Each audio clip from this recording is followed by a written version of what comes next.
On today's show, we take an updated look at the 2023 Calder race featuring Matty Beniers, Jake Sanderson, and many more, all coming up on Locked On NHL Prospects. You are Locked On NHL Prospects, part of the Locked On Podcast Network. Your team every day.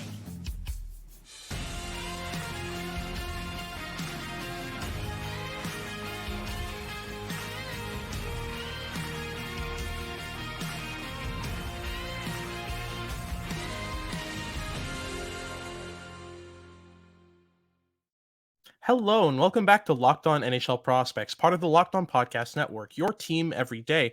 On this podcast, I break down everything prospects related for you 5 days a week, Monday to Friday. I'm Matty Beniers. I'm a scout and prospect analyst across multiple platforms, including this one. I've got a great show for you today. We're going to be breaking down the updated Calder race for the month of December. Now, we took a look at this last month, so I want to sort of see what's changed in the last month, who's gone up, who's gone down. So we're going to be breaking that as well. Then we're going to go through the runner-ups for the Calder race after we go and look at the front runner for this race. We're going to look at the picks 2 to 5 for me, and the guys I think are just behind, that first guy in terms of the front runners for the Calder race. And then we'll look at the runner-ups and why they haven't made the top 5 cut. Now, before we get into any of that, just remember to like and subscribe if you're watching on YouTube, and to follow us along on your favorite podcasting platform and make us your first listen of the day. It is always very much appreciated.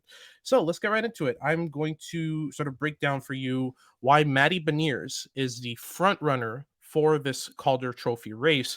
Now, Matty Beniers is up to 11 goals, 13 assists for 24 points in 30 games played so far on the season. He's been, showcasing great production, working really well on and off the puck for the Seattle Kraken. He's one of their top the top players in this in the start of the season through 30 games. He's leading the rookie scoring race by 3 whole points. So, he's ahead of everyone by a decent margin.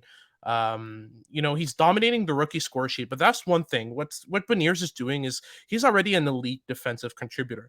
So Jay Fresh is he makes player cards online for players who have played a certain amount of minutes. He sort of puts out their production and lays it out on paper using analytics such as wins above replacement, which is a stat that sort of calculates how many wins in average you're going to be able to afford your team through your play.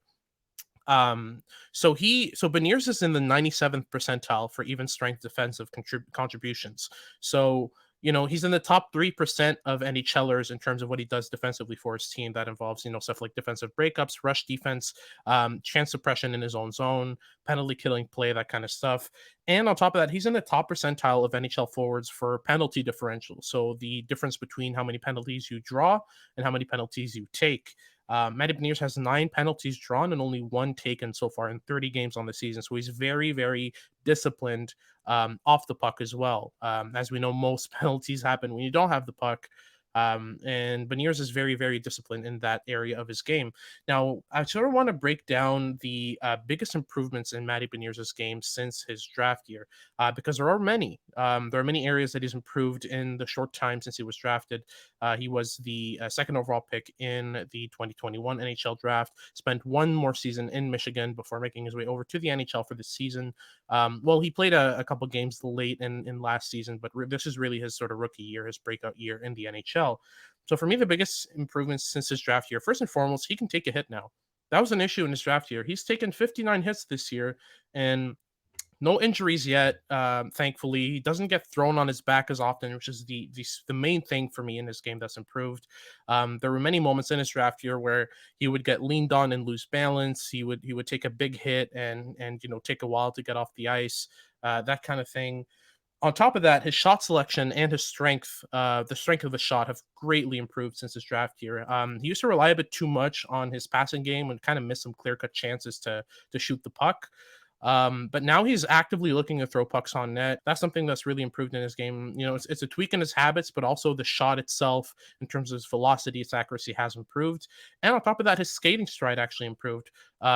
Specifically, I'm talking about his stride depth. So in his draft year, what I noticed from him a lot is that he tends to sort of hop a bit on the ice. His strides are a bit short. So it's sort of just hop around on the ice and you use crossovers a lot to build up speed. But now with that added muscle, he's able to sort of take long, deep strides with quick succession, which is something that's greatly improved in his game. Now, all of these improvements are symptoms of added strength. And that's one main thing that's sort of happened in Beniers' game is he added a lot of muscle in the year and a half since his draft year. And I'm not a proponent of making a player's only development instruction to hit the gym. I don't think that's a good idea at all. But with Beniers, is strategic muscle gain. So he's gained muscles in specific areas. His legs have gained strength. His core is more engaged.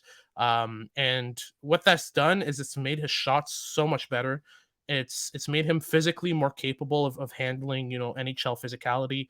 And on top of that, his skating stride improved with that added leg strength. So, you know, what that strategic muscle gain has specifically done is it's taken the areas of weakness in Benier's game and made them more polished, more pro ready, and that sort of rounded out his skill set and made him more capable of getting involved for his team when he's not contributing offensively. So even when he's not scoring points, Beniers is doing a great job of getting involved, of making plays, stopping up pucks, engaging in board play physically, that kind of stuff.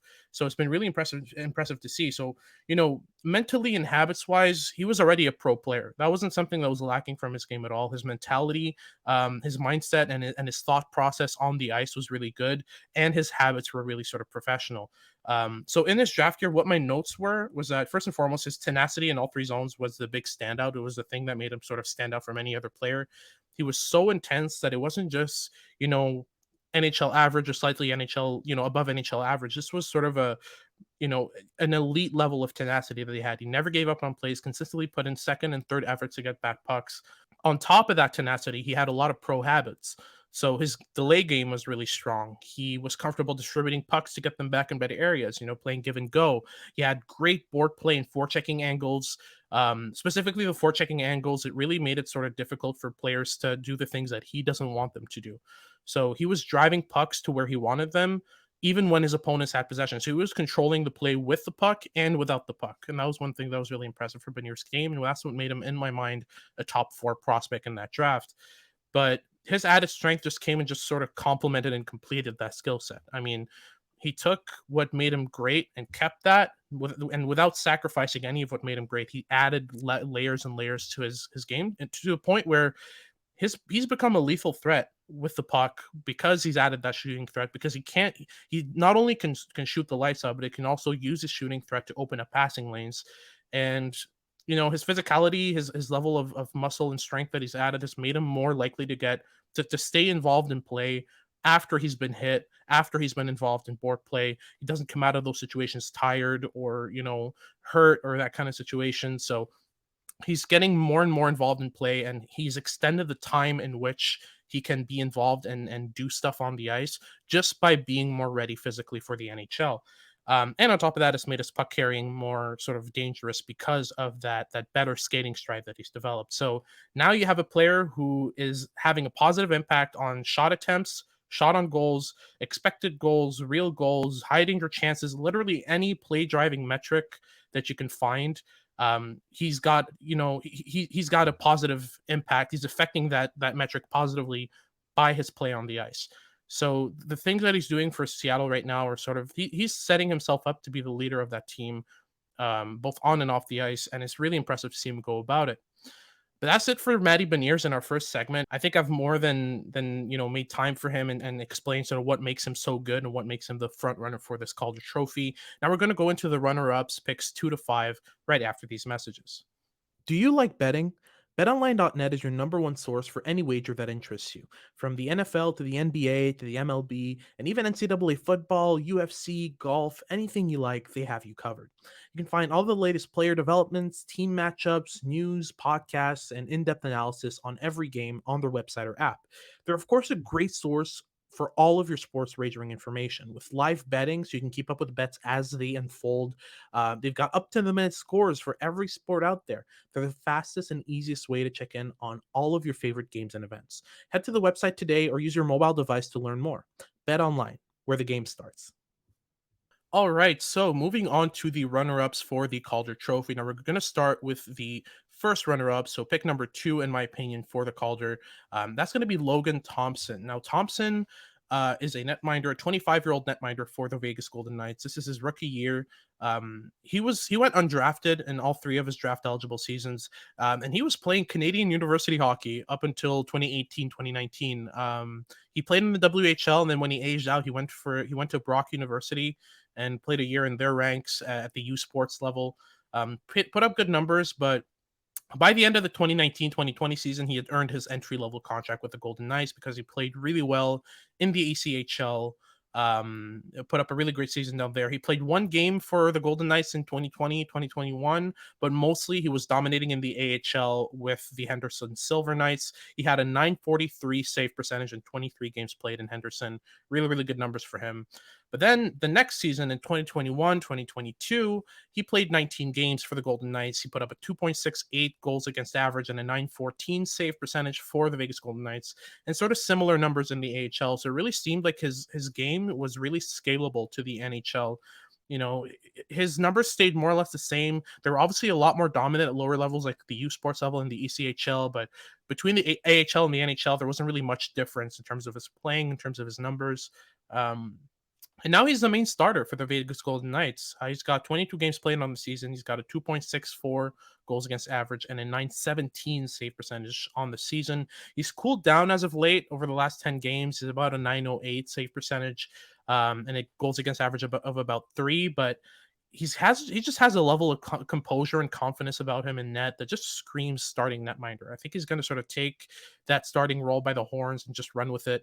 In Vegas, he's got the best number of any NHL rookie netminder who's playing regular minutes for their team. He's the only rookie netminder to have truly taken the starter role for their organization, and he's consistently finding ways to keep the Vegas Golden Knights in the game, in games that they really have no business being in. So he's my runner up for the Calder, and it's pretty clear cut in his case. Then we move on to pick number 3, and I'm going to preface this by saying that picks 2 and 3 between Logan Thompson and this next player was extremely tight. It was extremely difficult to make the cut.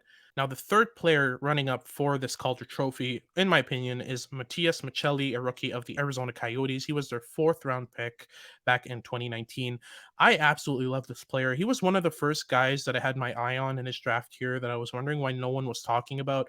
And 2019 was pretty much when I started scouting, when I really started to take things seriously and go about it. I've always had a love for prospects. So 2019 is when I really started considering making this a sort of career thing.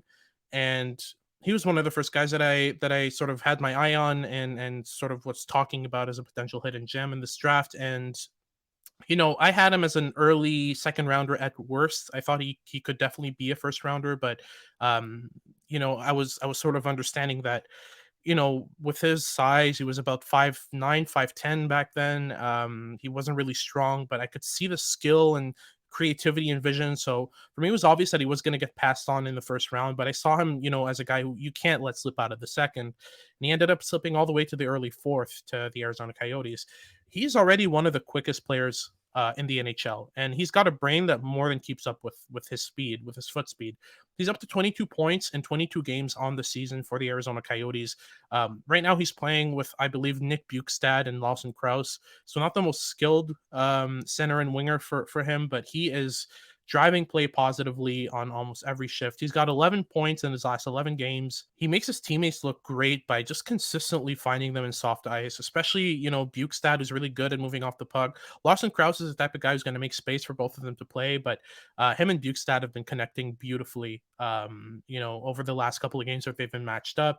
And more importantly, he never plays outside of his limitations. He understands that he's not going to be the type of guy to win a board battle when he's second to it. He's going to let that work go to Bukestad and Krause. What he's going to do is dominate the play off the puck, find pockets of space, anticipate play off the puck, try to cut off passing lanes. That's his job, and he does it beautifully.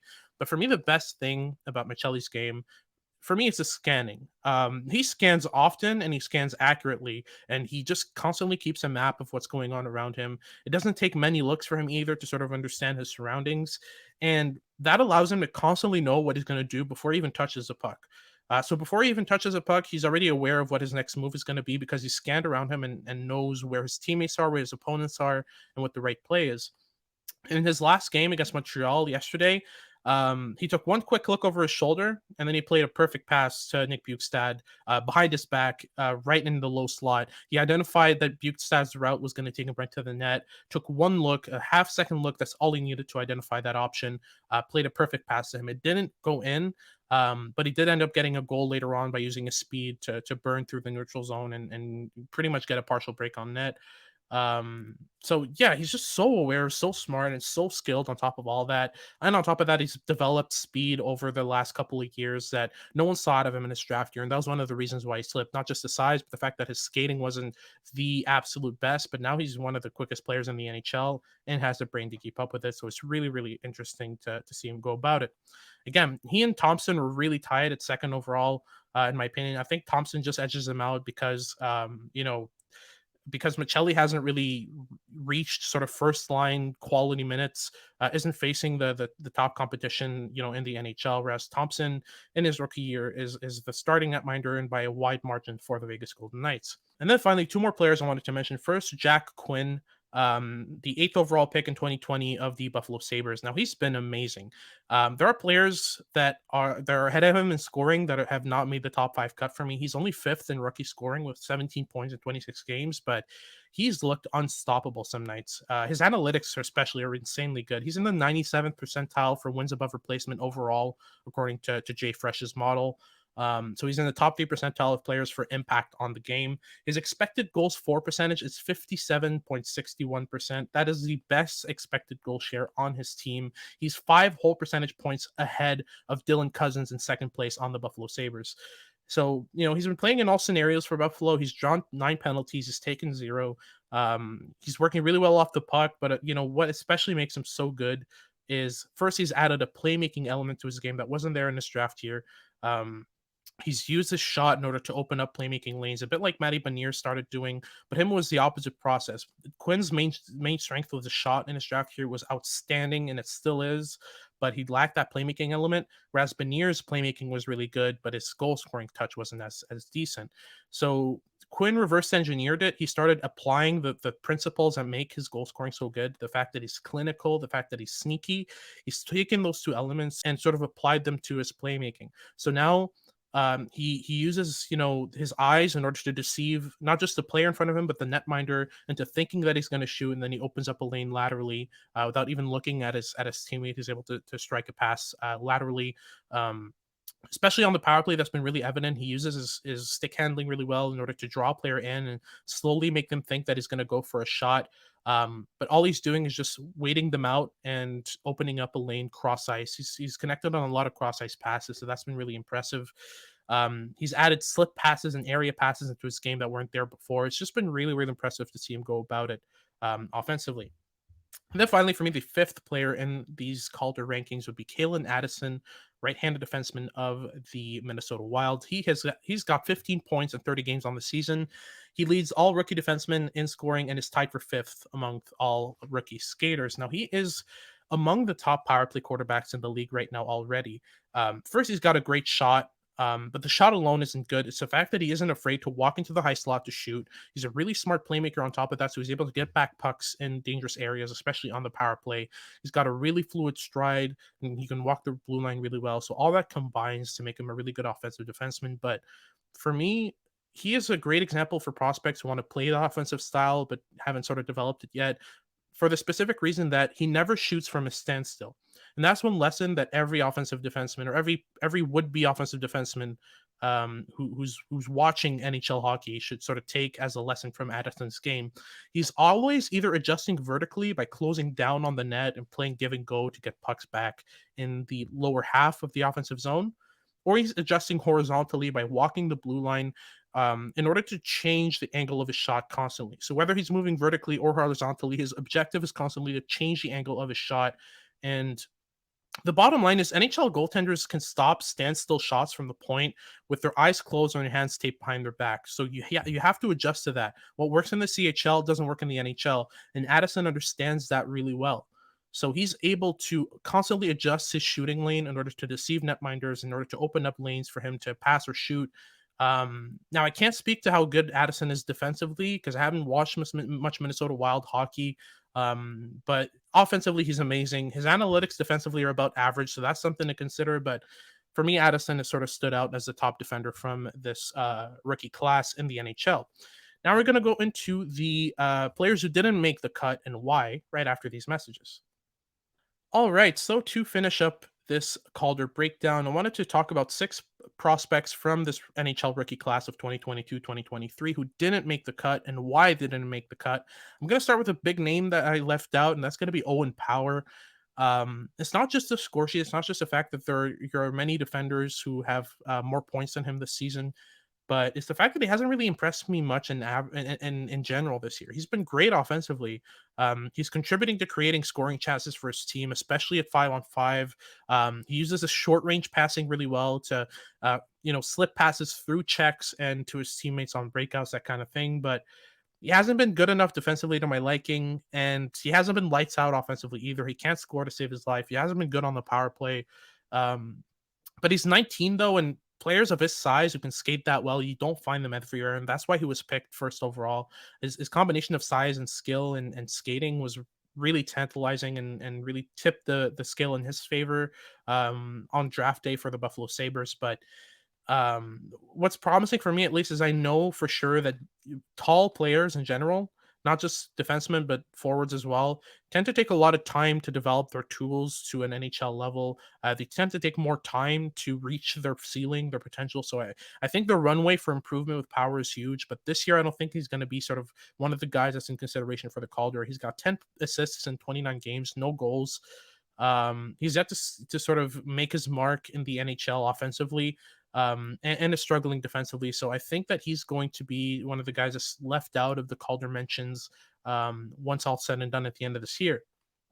Moving on, another player I think is going to miss the cut is Cole Perfetti. He is third in rookie scoring with 19 points in 31 games, behind only Matias Maccelli and Matty Beniers. He's been a great playmaker, but I feel like he's trying way too hard this year. He takes so many shots from non-dangerous areas. There's a lot of throwing pucks to the slot blindly in this game that's kind of been concerning. He's taken 8 minor penalties so far as well on the season, which is a big sign of a player trying too hard. So he's facing tough competition this season. Facing a lot of the top 6 elements of opposing teams, and he's been pretty good defensively. His numbers are really, really good, and I think it's because there's rarely such a thing as trying too hard defensively. But he's playing every game like it's his last, and he has a skill, he has a hockey sense for the NHL. I think that he's more than capable of carving himself out a role based on his skill and his intelligence. You can see how much effort he's putting in, and I feel like effort isn't something that's going to keep him in the NHL. It's not going to be his calling card. What's going to be his calling card is his skill and intelligence. So he's missing out on a chance to really make his mark as a top 6 player, by making smart plays rather than trying as much as he can to put the puck in the net, regardless of what the right play is. So that's the thing for me that keeps him out of the top 5. But he's not been bad by any means. Again, 19 points in 31 games as a rookie is not bad. Moving on to Mason McTavish, who's the third player I think misses a cut. He's fourth in rookie scoring. He's a bit of in the same situation as Perfetti, where he's trying too hard and he hasn't found his groove yet in the NHL. Hasn't really found his niche or his spot. He's got 4 goals, 14 assists for 18 points in 32 games. For a player whose biggest asset offensively is a shot, it's kind of weird to see him only have 4 goals in 32 games, despite, obviously it's his rookie season, but that's something that I think sort of indicates to me that there's something not perfectly translating in his game so far. On top of that, contrary to Cole Perfetti, Mason McTavish has been struggling defensively. A lot, in fact. He's one of the worst players in the NHL right now in terms of defensive impact. If you look at it analytically, he's very good on the power play, though. He is able to move pucks around really well. He has a really, really good shot that creates a lot of rebounds. He's able to man the power play extremely well, and he's getting his chances with Anaheim. But there's something lacking from his game in terms of the translatability of it, and the fact that he's trying really hard to do things, and it's actually kind of hindering his game. It's kind of the same sort of situation as Perfetti. So both of them, I think, don't make the cut, despite having more points than Jack Quinn so far, who is 4th overall in my rankings. Moving on, we've got Shane Pinto, who was the second round, the first pick of the second round in 2019 for the Ottawa Senators.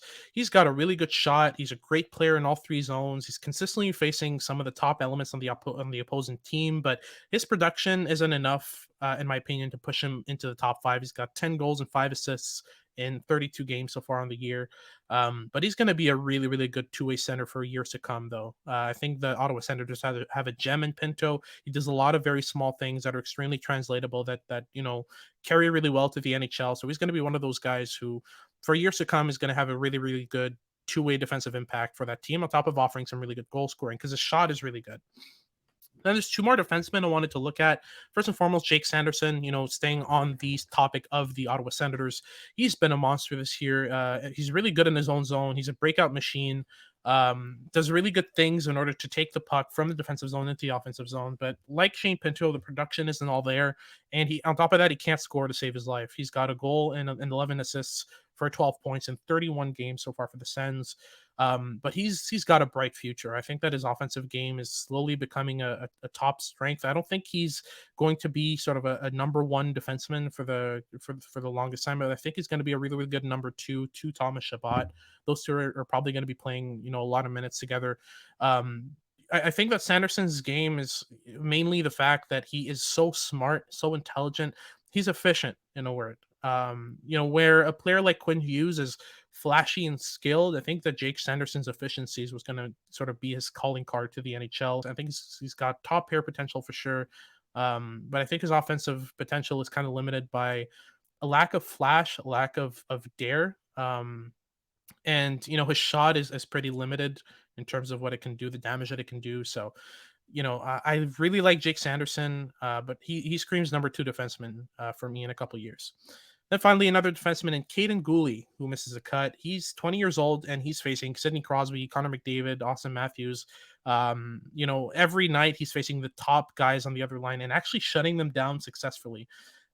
He's an insanely good rush defender. He's smart in his own zone. Now he needs to sort of limit his panic with the puck, but what I really like is that he added some offensive layers to his game. He activates a lot more into the offensive zone. That's something that he added, I think, in his final year in the WHL. I think that year was really pivotal for his development. He became more daring with his offensive activations, especially once he was traded to the Edmonton Oil Kings in the WHL. That's when you saw Gooley sort of come out of his shell and try a lot more things offensively, and that I think unlocked a lot of his offensive potential. But it's the same thing as Jake Sanderson, where he can't score for the life of him. He's got a goal and 12 assists in 32 games. So that kind of limits him, but I really think that Gooley's going to be sort of a number two, number three defenseman in the future. He's got a lot of really, really good defensive elements, and he's extremely punishing physically as well, which is something you always like to see from a 20-year-old who's playing his first year in the NHL. But that's going to be it for the Calder breakdown and for today's episode. Now, thank you so much for listening all the way to the end. If you're watching on YouTube, remember to like and subscribe and make us, a regular listen of yours. And if you're listening on your favorite podcasting platform, make sure to make us your first listen of the day. Now, for your second listen of the day, make sure to check out Locked On Sports Today. They've got all of your updates and news of the latest games from last night. They'll talk you through what happened recently, so you can talk about it at your water cooler, and sort of come out as the smartest guy at your workplace regarding sports. Now, this has been Locked On NHL Prospects with Hadi Kalakesh, and I hope you tune in next time.